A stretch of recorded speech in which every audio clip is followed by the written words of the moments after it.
Hello friends, आज के इस लेक्चर में हम अपनी एंडोक्राइन फार्माकोलॉजी शुरू करने वाले हैं। तो this will be the first lecture of endocrine pharmacology. तो आज हम क्या क्या पढ़ेंगे? सबसे पहले कुछ बेसिक्स समझेंगे, ठीक है। उसके बाद हार्मोन्स पढ़ेंगे, पिट्यूटरी ग्लैंड के क्या क्या होते हैं, फिर उन्हीं से रिलेटेड कुछ ड्रग्स हैं। बाद में इसको समराइज करने की कोशिश करेंगे, ओके। तो सबसे पहले आपको ये एक हाइपोथैलेमस और उसकी कुछ ये जो दो लोब हैं, एंटीरियर और पोस्टीरियर पिट्यूटरी ग्लैंड के, एक डायग्राम दिख रहा है, ठीक है।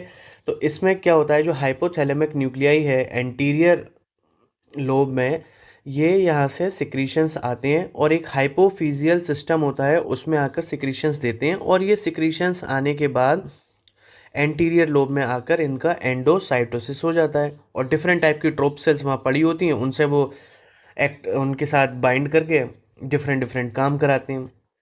लेकिन अगर आप पोस्टीरियर लोब के बारे में देखेंगे, जो हाइपोथैलेमिक न्यूक्लियाई है वो यहाँ से सिक्रीशंस आ रहे हैं और डायरेक्टली ये पोस्टीरियर लोब में आ रहे हैं, ठीक है। लेकिन एंटीरियर में क्या है, एक आपको एक बीच में एक मीडिएटर चाहिए जिसका नाम क्या है, हाइपोफिजियल पोर्टल सिस्टम, ठीक है। इसको ये बोलते हैं, ओके। आपको ये एंटीरियर लोब और पोस्टीरियर लोब में एक ये नहीं लग रहा कि ये शादी वाली बात है कि जो एंटीरियर लोब है वो क्या है, a kind of arrange marriage. Arrange marriage में क्या होता है, यू नीड अ मीडिएटर, ठीक है। लेकिन क्या है, प्यार वाली जो मैरिज होती है, प्यार वाली मैरिज, उसमें क्या होता है कि आप डायरेक्ट आते हैं घर में और बता देते हैं कि मुझे ये पसंद है, ठीक है। चलो, ऐसे ही इसमें फिर जब एंटीरियर लोब की बात हो रही है और अरेंज मैरिज की बात हो रही है, तो अरेंज मैरिज में बहुत सारे गिफ्ट्स भी मिलते हैं। तो बहुत सारे हार्मोन्स क्या हो सकते हैं एंटीरियर पिट्यूटरी ग्लैंड के, ACTH, GH, TSH, TLH, FSH और PRL। लेकिन जब आप डायरेक्ट शादी कर लेते हो, लव मैरिज, तो उसमें बहुत ही कम, एक तो बाबू आता है और 2 जोड़ी कपड़े आते हैं उसके। तो इसमें भी 2 हार्मोन सिक्रीट होते हैं पोस्टीरियर लोब में, दैट इज ADH और ऑक्सीटोसिन, ठीक है। आप समझते हैं जो एंटीरियर पिट्यूटरी लोब है उसमें जो ACTH है वो क्या क्या कंट्रोल करता है, वो कॉर्टिकोट्रोपिन रिलीजिंग हार्मोन को कंट्रोल करता है। ग्रोथ हार्मोन 2 हार्मोन को कंट्रोल करता है, that is growth hormone releasing hormone, sorry, ठीक है, और growth hormone inhibiting hormone. TSH भी दो, सॉरी, एक ही को करता है, that is TRH, thyrotropin releasing hormone. LH और FSH क्या होते हैं, गोनेडोट्रोपिन रिलीजिंग हार्मोन होते हैं। PRL किससे होता है काम उसका, PIH, that is prolactin inhibiting hormone. और in case of pituitary lobe, इसमें क्या है, ADH और ऑक्सीटोसिन है। ADH का दूसरा नाम क्या है, वेसोप्रेसिन। चलिए, यही सब कुछ मैंने यहाँ पर लिखा है कि ग्रोथ हार्मोन 2 हार्मोन सिक्रीट कराता है, दैट इज GHRH और GHIH। Thyroid stimulating hormone TSH, क्या हाइपोथैलेमस के कंट्रोल में क्या होता है, TRH, that is thyrotropin releasing hormone. और एड्रीनोकॉर्टिकोट्रोपिक हार्मोन CRH, और गोनाडोट्रोपिन्स में क्या है, गोनाडोट्रोपिन रिलीजिंग हार्मोन। फिर प्रोलैक्टिन में क्या है, PIH बोले तो प्रोलैक्टिन इनहिबिटिंग हार्मोन, ठीक है। अगर आपसे एक बात कही जाए कि अगर एंटीरियर पिट्यूटरी और हाइपोथैलेमिक का कंट्रोल यहाँ से ब्रेक कर दिया जाए, तोड़ दिया जाए, तो फिर क्या होगा? तो आप कहेंगे सर, जो भी रिलीजिंग हार्मोन होंगे वो क्या होंगे, बढ़ेंगे या घटेंगे? तो आप कहेंगे वो तो कम हो जाएंगे। लेकिन जो होगा प्रोलैक्टिन होगा, वो इनहिबिट हो रहा था नॉर्मल केस में, लेकिन अब आपने कट कर दिया तो क्या होगा, प्रोलैक्टिन बढ़ने लगेगा। तो ये क्वेश्चन भी पूछा जा चुका है, ठीक है, तो याद रखना है। नेक्स्ट, फीडबैक कंट्रोल, ये शायद आपने पढ़ा होगा, एक बार जल्दी से मैं आपको बता देता हूँ कि हाइपोथैलेमस से 2 हार्मोन सिक्रीट होंगे ग्रोथ हार्मोन के, दैट इज GHIH और GHRH। चलो, R से हम समझते हैं रेस, ध्यान रखना है, और I से हमें क्या समझना है, इनहिबिट कर रहा है, तो ये एक ब्रेक का काम कर रहा है, बस इतना याद रखना है आपको।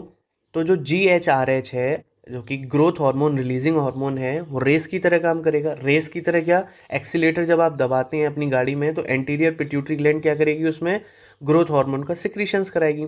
अब जो ग्रोथ हार्मोन है वो टारगेट टिश्यू इसमें हम समझते हैं लिवर पर जाएगी, लिवर पर जाने के बाद IGF, insulin like growth factor को वो रिलीज कराएगी। ये नॉर्मल एक काम होता है हाइपोथैलेमस का जीएचआरएच के थ्रू। लेकिन अभी अपने आप में ही काम करते रहते हैं, साइकिल चलती रहती है। तो अब क्या होगा, अगर ग्रोथ हार्मोन ज़्यादा बन गया तो क्या होगा, ये सिंपली जीआईएच जाएगा जीएचआईएच के पास, जो कि ब्रेक लगाता है। तो ये जाके जीआईएच स्टिमुलेट होगा और जाके एंटीरियर पिट्यूटरी ग्लैंड से कहेगा कि भाई अब ग्रोथ हार्मोन का सिक्रीशंस कम कराओ, ठीक है। ऐसे ही आईजीएफ जब ज़्यादा सिक्रीट हो जाएगा, ये भी जीएचआईएच के पास जाकर एंटीरियर पिट्यूटरी ग्लैंड से कहेगा ब्रेक लगाओ, ग्रोथ हार्मोन ज़्यादा सिक्रीट हो गया है। ऐसे ही आईजीएच फिर डायरेक्ट एंटीरियर पिट्यूटरी ग्लैंड के पास जाकर भी ये बात कह सकता है, ठीक है। तो ग्रोथ हार्मोन के आपने दो फंक्शन देखे, एक तो रेस का, रेस बोले तो एक्सीलेटर, और एक ब्रेक का, ब्रेक मतलब इनहिबिटरी एक्शन, ठीक है। नेक्स्ट क्या है, functions of growth hormone. Promote कराएगा ग्रोथ बोन की और कार्टिलेज की, मेटाबॉलिज्म में भी हेल्प करेगा ग्रोथ हार्मोन, सेल रिप्रोडक्शन में भी हेल्प करेगा। फिर क्लिनिकल डिसऑर्डर्स देख लेते हैं इसके। जो ग्रोथ हार्मोन की डेफिशिएंसी होती है उससे कौन सा रोग होता है, दैट इज ड्वार्फिज्म।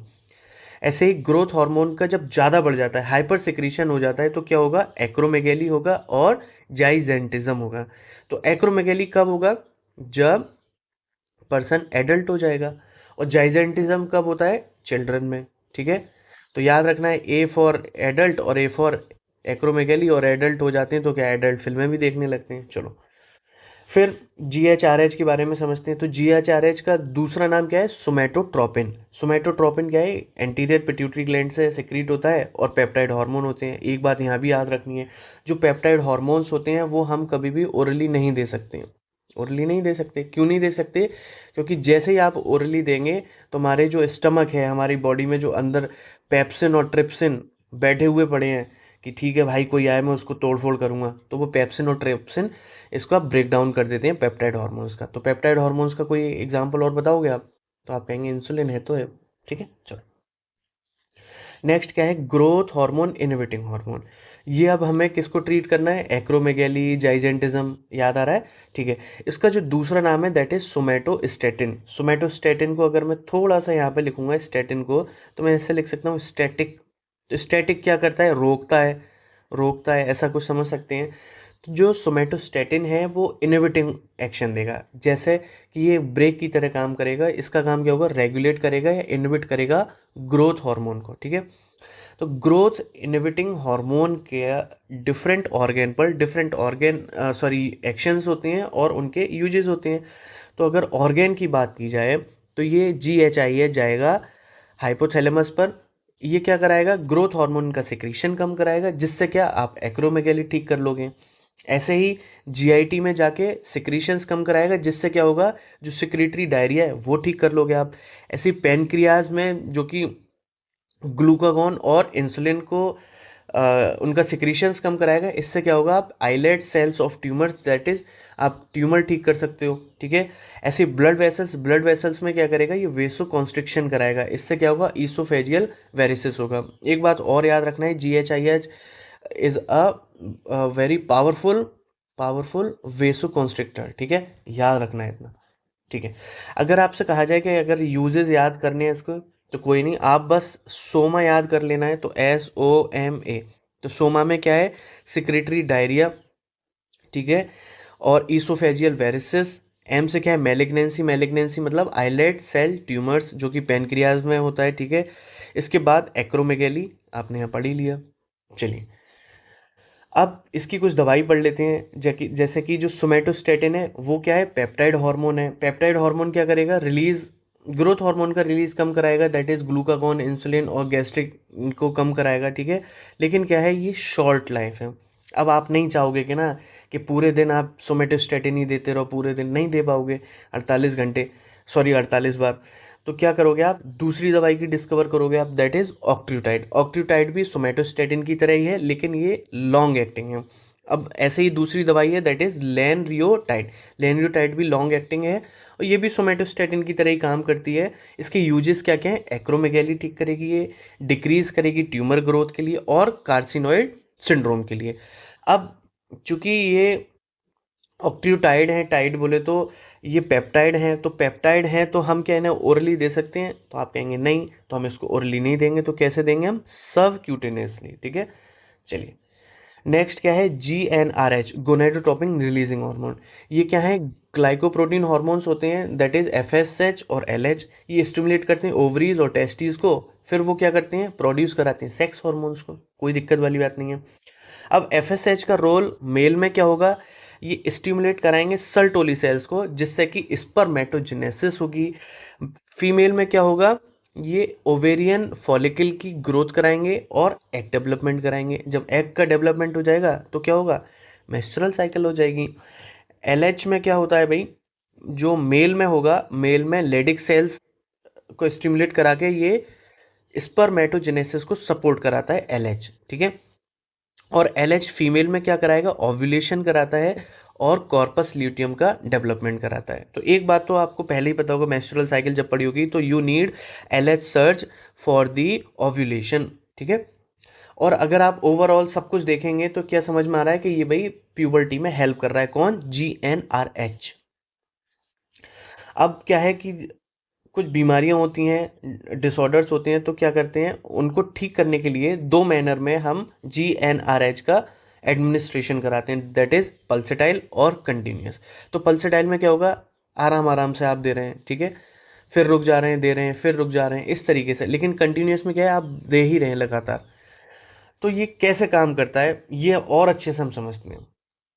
अब क्या होता है कि आपने पल्सेटाइल GnRH दिया, तो जो हाइपोथैलेमस से देख रहे हो ना आप, GnRH सिक्रीट हो रहा है, GnRH सिक्रीट हो रहा है, इससे क्या हो रहा है, ये GnRH आके ये रिसेप्टर पर बाइंड हो रहा है, कोई दिक्कत नहीं है, बाइंड हो रहा है, सिग्नलिंग आके एंटीरियर पिट्यूटरी ग्लैंड से LH और FSH सिक्रीट हो रहे हैं, जिससे कि टाइम टू टाइम ये सिक्रीट होने के बाद गोनेट्स में अपना ये काम कर रहे हैं, समझ रहे हो। लेकिन अगर आप इसको कंटिन्यूअस देंगे, तो कंटिन्यूअस में देंगे तो उससे क्या होता है, रिसेप्टर डीसेंसिटाइज हो जाते हैं। डीसेंसिटाइज होने का मतलब ये है कि जो रिसेप्टर्स काम कर रहे थे वो अब काम करना कम कर देंगे।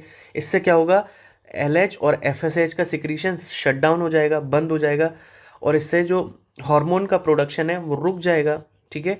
चलो, इसको एक एग्जांपल से समझते हैं। जैसे कि आप सबसे पहले कहीं कोई बेकरी जाते हैं, कहीं जहाँ ब्रेड बन रहे होते हैं, तो क्या होता है, पहले आप जाते हैं, थोड़ी स्मेल आपको फील होती है, फिर उसके कुछ देर बाद आप क्या होता है, जब वहाँ पे 10-15 मिनट रुक जाते हैं तो क्या है, आप उसके यूज टू हो जाते हैं, आपको फिर वो फील नहीं होता है, आपको स्मेल फील नहीं होती है। तो ऐसे ही यहाँ पर होता है, अगर बहुत ज़्यादा कंटिन्यूसली आप GnRH का एक्सपोजर देते हो तो क्या होगा, वो रिसेप्टर्स डीसेंसिटाइज हो जाते हैं, या हम कहेंगे रिसेप्टर का डाउन रेगुलेशन हो जाता है। इससे क्या होगा, शट डाउन हो जाएगा LH और FSH के सिक्रीशंस को, ठीक है। चलो, अब गोनेडोट्रोपिन इसके कुछ जो पल्सेटाइल फैशन में हम देते हैं, उसमें क्या होगा, गोनेडोट्रोपिन्स बढ़ेंगे। लेकिन नॉन पल्सेटाइल में क्या पढ़ा था हमने, गोनेडोट्रोपिन्स का सिक्रीशंस कम होगा, यही अभी हमने पढ़ा था। गोनेडोट्रोपिन्स बढ़ेंगे तो क्या बढ़ेगा, एस्ट्रोजन, प्रोजेस्टेरोन और टेस्टोस्टेरोन बढ़ेगा। वेयर एज गोनेडोट्रोपिन्स कम होगा तो क्या होगा, एस्ट्रोजन, प्रोजेस्टेरोन और टेस्टोस्टेरोन कम होगा। ऐसे इनके यूजेस हैं।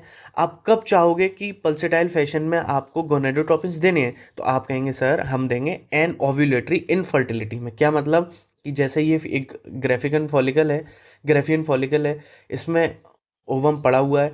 अब ओवम को आपको बाहर भी तो लाना है इसके फ्रेंड से मिलवाने के लिए, स्पर्म से मिलवाने के लिए, तो अब ये अंदर पड़ा हुआ है, तो इसीलिए आपको क्या कराना है, LH सर्ज कराना है। LH सर्ज कराने के लिए आपको गोनेडोट्रोपिन्स बढ़ाने हैं। तो इसीलिए एन ओव्यूलेटरी इनफर्टिलिटी के लिए भी हम पल्सेटाइल फैशन में गोनेडोट्रोपिन्स देते हैं। फिर डिलेड प्यूबर्टी में भी आप देते हैं, ठीक है। डिलेड प्यूबर्टी में भी आपको सारे हार्मोन्स की ज़रूरत होती है कि बढ़ाओ वही बढ़ाओ। उसके बाद क्या है, हाइपोगोनेडोट्रोपिक हाइपोगोनेडिज्म। अब क्या है कि हाइपोगोनेडिज्म हो जाता है जब गोनेड्स हैं वो अपने हार्मोन्स को सिक्रीट नहीं कर पा रहे हैं, तभी भी आपको पल्सेटाइल फैशन में गोनेडोट्रोपिन्स देने होते हैं। लेकिन अगर नॉन पल्सेटाइल की बात की जाए, हमने भी समझा कि गोनेडोट्रोपिन्स नहीं देते हैं, कम देते हैं लगातार, जिससे कि वो उनका सिक्रीशंस कम हो जाता है।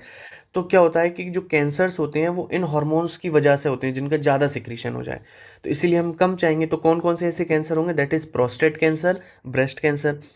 ऐसे ही एंडोमेट्रियोसिस। एंडोमेट्रियोसिस क्या होता है कि आपको पता है, एंडोमेट्रियम की थिकनेस होती है, लेकिन क्या होता है, वो थिकनेस जाके ओवरी में हो जाती है। ओवरी में होगी तो क्या होगा, ओवरी की वॉल थिक होगी, ओवरी की बॉल बहुत थिक हो जाएगी। इससे क्या होगा, पेशेंट को बहुत ज़्यादा पेन होगा। ठीक है।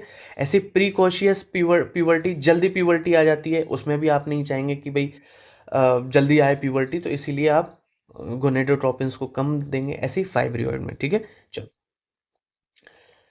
इसके बाद देखो, GnRH के जो एगोनिस्ट हैं, उसकी जो लास्ट में जो देखेंगे, आप देखेंगे रेलिन, रेलिन, रेलिन और रेलिन। याद रखना है, GnRH एगोनिस्ट क्या है, वो रेलिन होंगे। ठीक है। तो इसमें क्या है, नेफारेलिन, ब्यूसररेलिन, गोसे रेलिन और हिस्टारेलिन। ठीक है। एक और ड्रग है, दैट इज ल्यूप्रोलाइड। ठीक है। तो जो एगोनिस्ट हैं वो पल्सेटाइल एडमिनिस्ट्रेशन होगा, तो क्या होगा, उससे FSH और LH बढ़ेगा। और कंटिन्यूस थेरेपी अगर हम देंगे तो क्या होगा, पहले क्या होगा, गोनेडोट्रोपिन का सिक्रीशन बढ़ेगा, उसके बाद 2 हफ्ते बाद क्या होगा, डीजेनरेशन हो जाएगा ग्रोथ और GnRH रिसेप्टर्स का, जिससे क्या होगा, due to prolonged occupation of GnRH, और इससे FSH और LH कम होगा। देखो, जब आप कंटिन्यूस थेरेपी देंगे तो उस पेशेंट में क्या होगा, पहले से ही उसके बहुत ज़्यादा सिम्टम्स खराब हैं। तो जब आप कंटिन्यूस थेरेपी देंगे तो सबसे पहले क्या होगा, फ्लेयर फ्लेयर अप रिएक्शंस होने लगेंगी बॉडी में, बहुत ज़्यादा रेशेज और डिस्कम्फर्ट फील होगा पहले। ठीक है। अब फिर क्या हुआ कि जो रिसर्चर थे और जो थे, उन्होंने थोड़ा दिमाग लगाया, उन्होंने कहा यार ये कंटिन्यूस थेरेपी ही बंद कर दो, इससे इतनी सारी प्रॉब्लम हो रही हैं। तो सब ये झाड़ झंझट ख़त्म करने के लिए उन्होंने GnRH एंटागोनिस्ट को बना दिया। तो GnRH एंटागोनिस्ट अब डायरेक्ट दे देते हैं, उससे क्या होगा कि आपको कंटिन्यूस थेरेपी देने की ज़रूरत नहीं है। उसके कौन कौन से एग्जाम्पल हैं ड्रग के, दैट इज सेट्रोरेलिक्स, गैनीरेलिक्स, एबारेलिक्स और डेगारेलिक्स। तो एक्स एक्स आ रहा है सब में। तो आपको पता है, जब एक्स कोई बन जाती है या बन जाता है तो क्या होता है, वो हमारा एंटा हो जाता है, हर बात हमारी खराब कहेगा। तो ऐसे ही GnRH भी एंटागोनिस्ट है। ठीक है। एंटागोनिस्ट क्या है, रेलिक्स, रेलिक्स ऐसे याद कर लेना है। ये ब्लॉक करेगा GnRH रिसेप्टर्स को, किसमें, एंटीरियर पिट्यूटरी ग्लैंड में, जिससे क्या होगा, FSH और LH का सिक्रीशन कम होगा। और मेल में देखेंगे तो क्या होगा, टेस्टोस्टेरोन लेवल कम होगा। और फीमेल में सप्रेस कराएगा LH सर्ज के लिए। ठीक है। कोई दिक्कत नहीं है यहाँ तक, अब आगे बढ़ेंगे।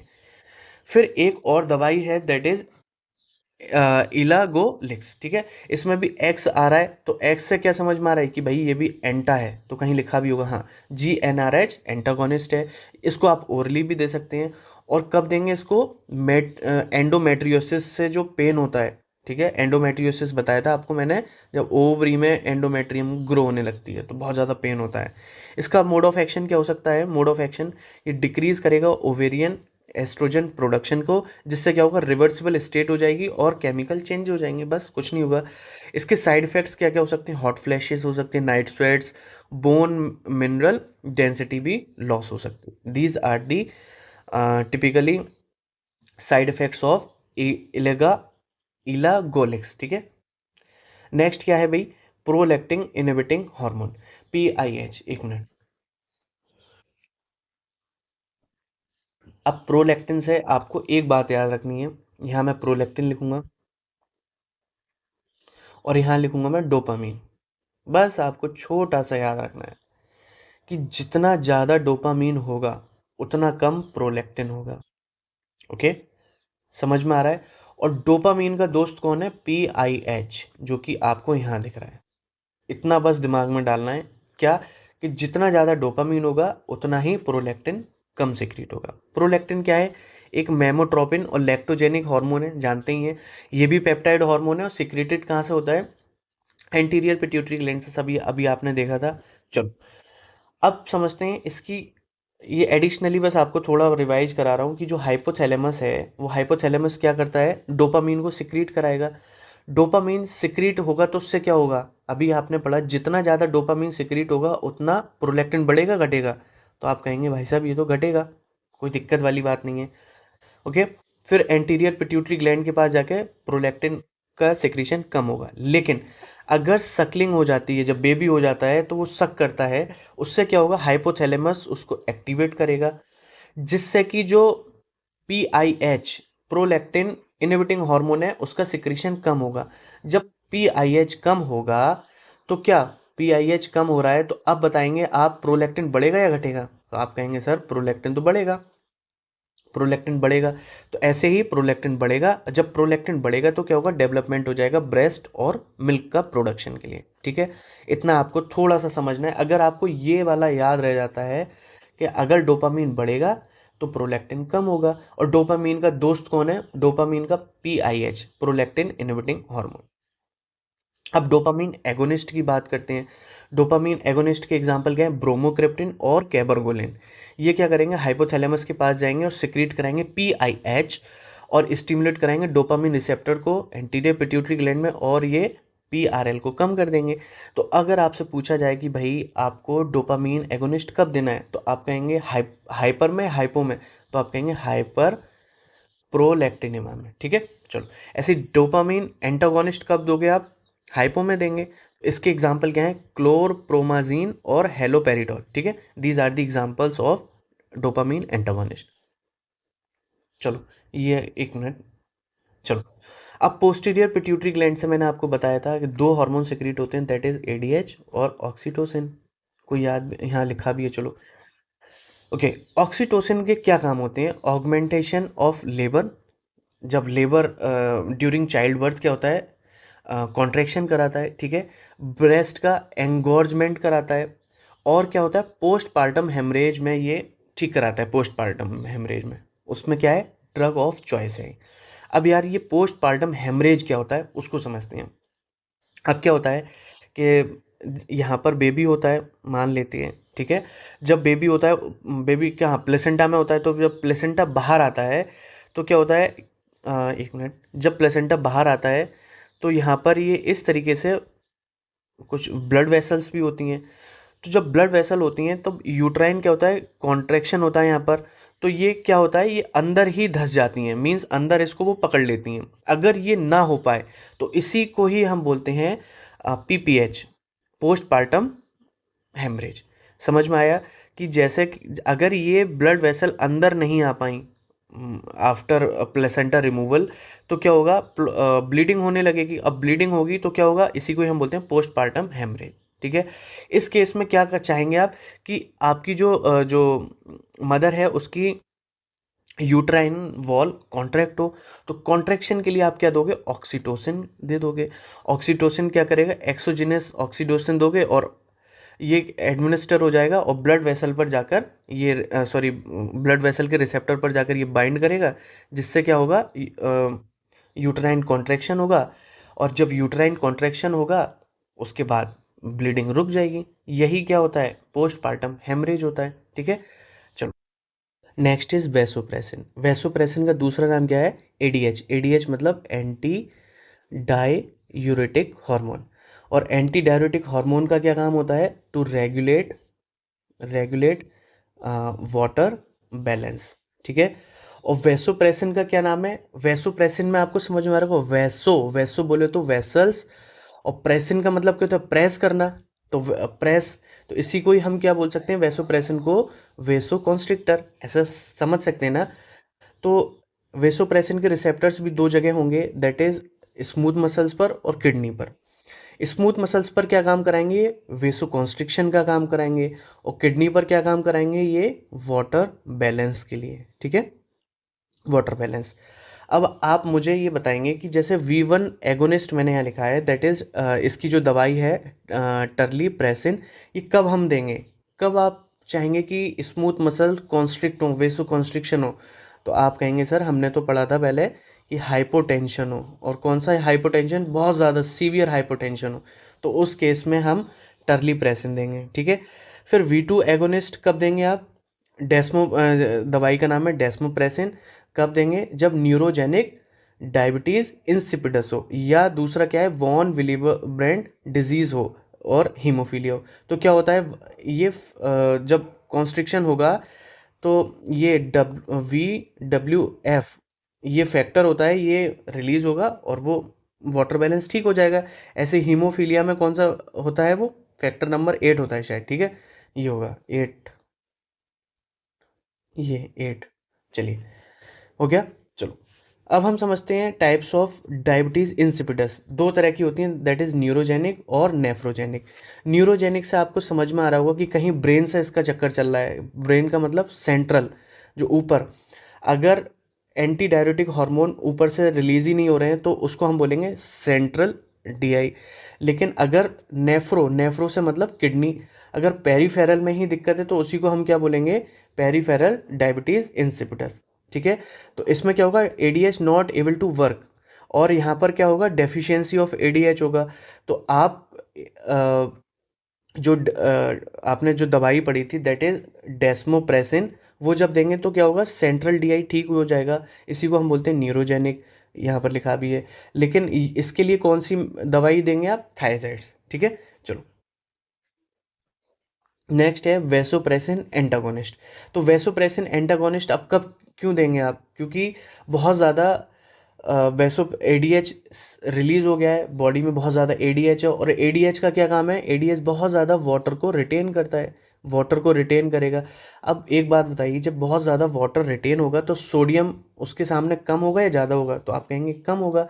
तो इसी को हम क्या बोलेंगे, हाइपोनेट्रीमिया। ठीक है, यहाँ कहीं लिखा भी होगा मैंने, चलो। इसमें क्या होगा, ब्लॉक करेगा V2 रिसेप्टर्स को किडनी में। इससे क्या होगा, वाटर का रीएब्जॉर्प्शन कम होगा। जब रीएब्जॉर्प्शन कम होगा तो इंक्रीज हो जाएगा यूरिन का प्रोडक्शन, और सोडियम लेवल क्या होगा, नॉर्मल हो जाएगा। इसमें जो दवाई हैं, एग्जाम्पल हैं कॉनीवेप्टान और टॉल वेप्टान। वेप्टान्स आपको याद रखना है, वेप्टान्स क्या है, वेसोप्रेसिन एंटागोनिस्ट। अब यहाँ पर आपसे ये भी क्वेश्चन पूछा जा सकता है कि इनमें से कौन सी दवाई आप ओरली दे सकते हैं। तो जो टॉल वेप्टान है उसको आप ओरली देंगे। ठीक है, अब टॉल से क्या समझ में आ रहा है, टी आ रहा है ना आगे, तो टी क्या है, टेबलेट फॉर्म में है, ऐसे करके याद रख सकते हैं। ठीक है, और अब कॉनी वेप्टान, कॉनी का मतलब बिल्कुल नहीं, नी आ रहा है ना, नी, आप मैसेजेस में लिखते हैं नी नी नी, तो नी क्या, ओरली आप इसे नहीं दे सकते, नहीं दे सकते तो क्या होगा, आप इसे आईवी रूट से देंगे। ठीक है, इसके यूजेस क्या होंगे, लिवर सिरोसिस में, कंजेस्टिव हार्ट फेलियर में आप देते हैं, हाइपोनेट्रियमिया के ट्रीटमेंट में भी आप देते हैं, और syndrome of in appropriate ADH में देंगे। इसमें क्या होगा, बहुत ज़्यादा एडीएच जब सिक्रीट हो जाएगा तो क्या होता है, वाटर का रीएब्जॉर्प्शन बहुत ज़्यादा होगा, तो इसीलिए आप वेसोप्रेसिन एंटागोनिस्ट देते हैं। ठीक है, चलो अब हम इसकी समरी समझ लेते हैं। तो हमने पढ़ा था ग्रोथ हार्मोन दो तरह के थे, दैट इज GHRH और GHIH। इसका नाम भी हमने पढ़ा था। GHIH को हमने किस तरीके से समझा था, ब्रेक है और ये एक्सीलेटर है, या हम बोल सकते हैं रेस है। और जो ब्रेक है उसको हम इनहिबिटरी फॉर्म में भी पढ़ा था। ठीक है, फिर हमने GnRH को समझा था, पल्सेटाइल फॉर्म में देते हैं और नॉन पल्सेटाइल फॉर्म में। पल्सेटाइल फॉर्म में हम देंगे तो क्या होगा, GnRH बढ़ेगा, लेकिन आप नॉन पल्सेटाइल यानी कंटिन्यूस फॉर्म में देंगे तो उससे क्या होगा, ये कम होगा। ठीक है, ऐसे PRL के बारे में हमने पढ़ा था, PIH इनहिबिटरी, क्या पढ़ा था आपने, एक यहाँ पर लिख लेते हैं कि PRL बढ़ेगा तो क्या होगा, इसी के सामने जो डोपामीन है वो बढ़ेगा या कम होगा, तो आप कहेंगे कम होगा। ऐसे ही ये उल्टे हैं, दो दुश्मन हैं दोनों के, लेकिन डोपामीन का दोस्त कौन है, PIH, इतना याद रखना है बस। ओके, चलो फिर हमने वेसोप्रेसिन के बारे में भी समझा। वेसोप्रेसिन में भी दो काम थे, V1 का अलग काम और V2 का अलग काम। V1 में क्या था, वेसो कॉन्स्ट्रिक्शन, और V2 में क्या था, किडनी, किडनी से क्या हो रहा था, वाटर बैलेंस हो रहा था। और वेसो कॉन्स्ट्रिक्शन में आपने पढ़ा था हाइपोटेंशन आप ट्रीट कर रहे थे। तो ये सभी आज जो हमने पढ़ा वो एंडोक्राइन फार्माकोलॉजी का फर्स्ट लेक्चर था। बहुत ही अच्छे से हमने समझने की कोशिश की है। कोई भी डाउट हो तो प्लीज़ मुझे आप बताएं, और अगर अच्छा लग रहा हो तो बता सकते हैं अपने दोस्तों को भी। ठीक है, और जल्दी अब हमारा थायराइड पर एक लेक्चर आएगा, वो भी हम बहुत अच्छे से उसको समझने की कोशिश करेंगे। ठीक है, थैंक यू सो मच, जय श्री महाकाल।